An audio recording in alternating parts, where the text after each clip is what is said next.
आपने पाकिस्तान क्यों बनाया? बड़े ठंडे दिल से मेरी बात को समझिएगा। मुसलमानों का ये मसला है कि ये नबी पाक से प्यार तो करते हैं और अल्हम्दुलिल्लाह बड़ा करते हैं, लेकिन ये प्यार को जिहतों और सिमतों में कैद करते हैं। यानी मस्जिद में आके दुरूद शरीफ पढ़ते वक्त अगर हुजूर के गुलाम होते हैं तो फैसला करते वक्त और अपने हक में फैसला सुनते वक्त उस वक्त भी हमें नबी पाक के गुलाम होना चाहिए। हमें वोट लेते वक्त भी हुजूर के गुलाम और वोट देते वक्त भी नबी पाक सल्लल्लाहु अलैहि वसल्लम के गुलाम।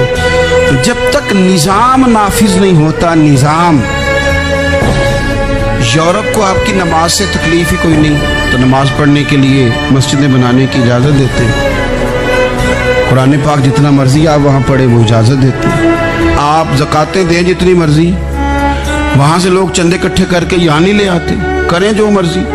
उनको आपकी ना नमाज से परेशानी है, ना मसला ज़कात से परेशानी है, ना सोमो सलात से मसला है। उनको तो मसला ये है कि कचहरी में कहीं नबी पाक का दीन ना आ जाए। उनको तो मसला ये है कि कहीं पार्लियामेंट में हुजूर का दीन ना आ जाए। दो कौमी नजरिए क्या हैं और नजरिया पाकिस्तान क्या है जिसकी बुनियाद पर पाकिस्तान बना? बड़े ठंडे दिल से मेरी बात को समझिएगा। पाकिस्तान अगर अच्छी सड़कों के लिए, तरक्की करने के लिए बना था तो ये तरक्की हिंदुस्तान में रह के भी हो सकती थी। इंडिया वाले कहते हैं कि हमने तरक्की नहीं करनी, कच्ची सड़कों पे चलना है, हमने टेक्नोलॉजी नहीं बनी, ये काम वहाँ भी हो सकता था। अगर आप ये कहें कि पाकिस्तान जमहूरियत की मजबूती के लिए बनाया था कि डिक्टेटर कोई नहीं आएगा, सिर्फ जमहूरी कुव्वतें काम करेंगी, तो जमहूरियत में तो इंडिया बज़ाहिर आगे निकल गया है। उनकी जमहूरियत तो ज़्यादा अच्छी नज़र आती है, कभी डिक्टेटर नहीं आया। आपने पाकिस्तान क्यों बनाया? अगर आपने यही काम करने थे, फाशी और यानी और जो मर्जी जिसके मन में आए करे और कोई फ़र्क ना हो यहाँ के और वहाँ के कल्चर में, रिश्वतखोरी, भत्ताखोरी और नाजायज़ फरोशी, सारे काम अगर होने थे तो ये काम वहाँ भी होते। पाकिस्तान क्यों बना? क्यों इतनी सारी 40,000 लोगों ने अपनी जानों की कुर्बानियाँ दी? दुनिया की सबसे बड़ी हिजरत हुई है, सबसे बड़ी, जब पाकिस्तान बना। ये सबसे बड़ी हिजरत थी, इतनी बड़ी हिजरत ही कभी नहीं हुई। क्यों इतना कुछ हुआ?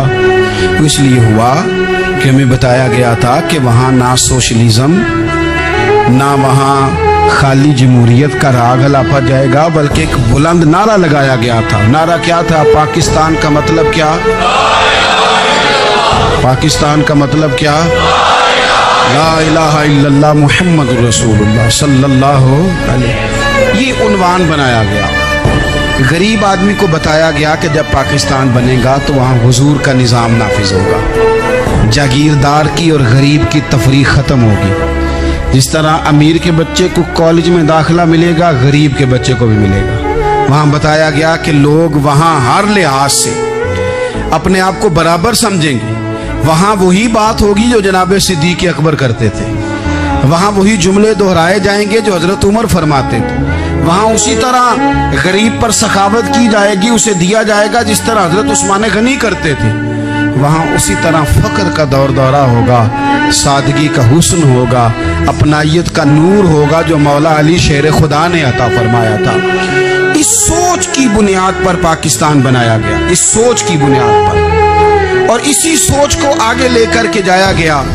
कोई सियासी पार्टी अब ये बात नहीं करती। दो कौमी नजरिए का माना ये था कि हिंदू अलग कौम है, मुसलमान एक अलग कौम है, उनका रहना सहना, उठना बैठना, खाना पीना अलग है। हमारा उठना बैठना, खाना पीना, सारे मामलात अलग हैं, तहजीब व तमद्दुन अलग है। लिहाजा हमें अलग से खित्ता चाहिए जहां हम इस्लामी नजरियात के मुताबिक आज़ाद होकर अपना वक्त गुजार सकें। इस दो कौमी नजरिए की बुनियाद पर, दो कौमी, पहले तो अल्लामा इकबाल इसके कायल नहीं थे।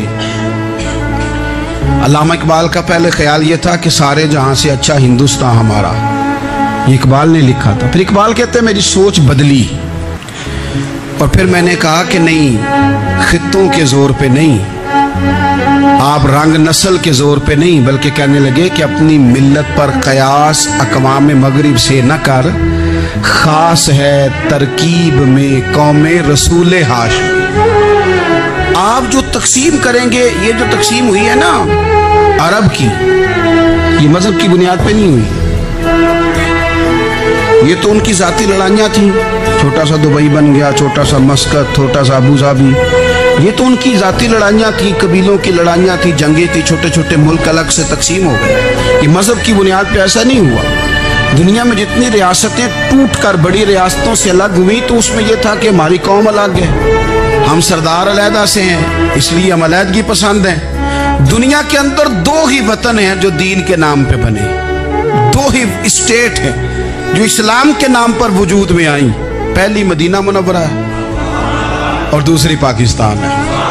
خالص مذہب کے نام پر یہ دو ریاستیں وجود میں ہیں، ایک مدینہ طیبہ اور دوسرا پاکستان۔ پاکستان کا مطلب کیا؟ لا الہ الا اللہ محمد رسول اللہ صلی اللہ علیہ وسلم۔ اس بنیاد پر اس وطن کو، خطے کو حاصل کیا گیا، یہی نعرہ لگایا گیا۔